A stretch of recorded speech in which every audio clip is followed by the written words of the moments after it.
Hello everybody and welcome to this video part 3. No? Yes. No. Part 4. Dang. Part 4 of the Seasons of the Muse behind the scenes making of infomercial to try to get you to run over to igg.me/@/seasons of the Muse so you can contribute to the campaign and get all sorts of cool shit, including the book, the ebook, the audiobook, other books, other audiobooks, original artwork, and limited run art prints. You can just go to the site and check it out. There's all sorts of stuff you can get. Now, on this one, we are going to be talking about the next section. We've already done Sexing the Muse, Fucking the Muse, Shacking the Muse, and now we're going to do Fighting the Muse. This is the cover for that section of the book. And this is when things start to get a little sad and a little what the fuck. And because of all of that, there are a lot of poems from here on out into the book. So let's look at it. We already have over 60 poems in the book so far, and over 20 in the extra chapbook that you get when you join the campaign. So let's take a look at those real quick. What do we got here? 1, 2, 3, 4, 5, 6, 7, 8, 9, 10, 11, 12, 13, 14, 15, 16, 17, 18, 19, 20, 21, 22, 23, 24, 25, 26, 27, 28, 29, 30, no, 29. Okay, so that takes us to like over 90 poems in the book so far. There's quite a few poems in here. And then for this section in the extras, there are another 4 poems. So yeah, so there's quite a bit in this section here. God, I have so many poems called that, dude. Okay, so here is just a interesting little poem about this period. Okay, so this poem is called My Relationship. I found a butt with some meat on it in the ashtray. I could roll more, but my head hurts. I cracked it on something metal when emptying my storage unit that I can't afford.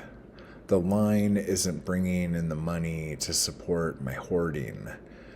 I've had 7 beers and I'm out of wine. I talked to my lawyer, gave her the rest of the cash in my bank account, tried washing dishes, stopped halfway through, tried cleaning the apartment, stopped with tons of shit piled on the floor, started washing off a cabinet that had been pissed on, left a rag in the tub. I put $4 on a horse I didn't know at a track I never heard of. Last place. I think my relationship is over.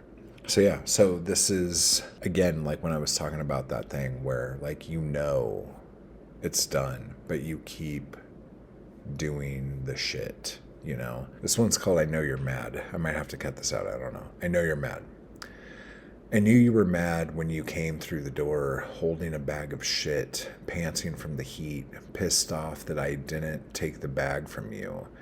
My hands were wet and soapy from doing the dishes. I knew you were mad because you were starving and were let down that I hadn't started the burgers yet. But that's because the fries still had 20 minutes. The burger shouldn't take more than 10. I wanted the food out at the same time. I knew you were mad because you complained that I hadn't taken out the trash, so I ran the trash down to the basement. And I knew you were mad when I came back from the basement because you had already started the burgers, even though the fries still had 13 minutes. I knew you were mad because I know you, and I know you know that I like 2 burgers, and there were only 2 in the pan, 1 for you, 1 for me. You know what I like. You purposefully didn't make me to. I knew you were mad because you were making pico for chips and didn't want to wait for the fries. I knew you were mad because you asked to toast the buns in the oven, and when I did, even though they were in there for less than a minute, they'd stuck to the rack and ripped apart. I was trying to get them out while you were trying to scrape the rack. We were on different pages and in each other's way. I knew you were mad because when you were eating the chips in Pico, you offered me some to be nice, but had the chips on the other side of you in the Pico, in front of you, to be passive aggressive. I knew you were mad when you asked for a beer and I said they were all gone and you can't drink red wine anymore. And that's all you brought with you. So I walked to the shop to get you a seltzer. I got 2 big ones, one for each of us, and that pissed you off because I had wine. I know you're mad, and I don't know how much longer I can put up with your shit. Whew. So this one's called Invalidating. She was going off about her sister. I didn't blame her. She was mad as hell, screaming, yelling, breaking dishes.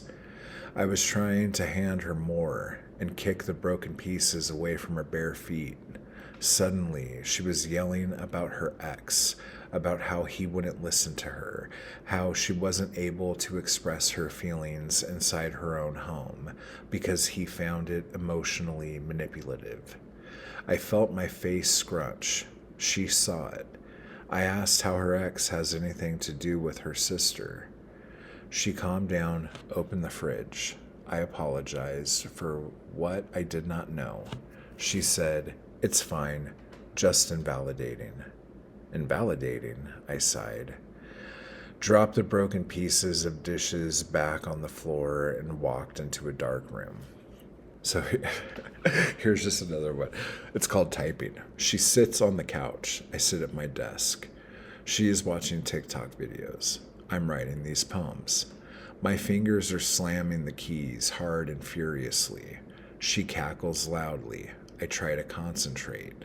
She asks, "Are you typing?" I answer, "Do you hear me typing?" She is mad. I am confused. So it's just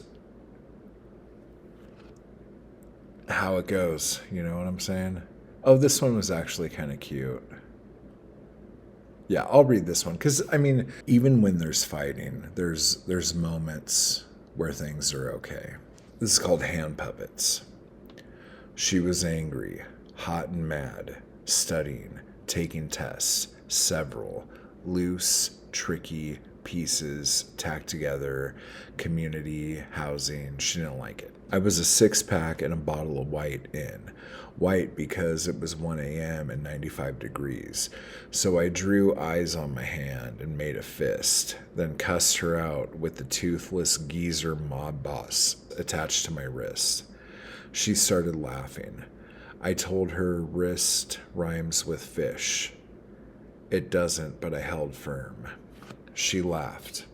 I put on Lizzo, poured her a drink, drew eyes on her hand, and we cussed each other out, then took selfies of our hands. It was a good end to a miserable night.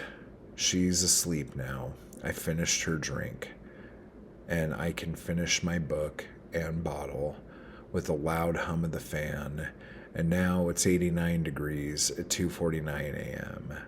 This is what it means to be a poet. We will, I guess, leave it there. But that is kind of the theme of what's going on.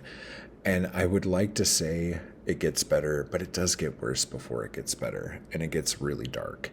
So if you're into love poems from across the spectrum, you'll love this book. And if you're just into some really dark shit, stay tuned, because the next 2 sections of the book are Killing the Muse and Without the Muse. And that's when things probably get a little tricky. igg.me/@/Seasons of the Muse. Take a look at that. Pick your poison, pick your tier. Figure out how you can help out with the campaign. We don't have much time left. By the time this video goes live, it'll probably be like a week. So, yeah, like, get down there as soon as you can. Type hard, everybody.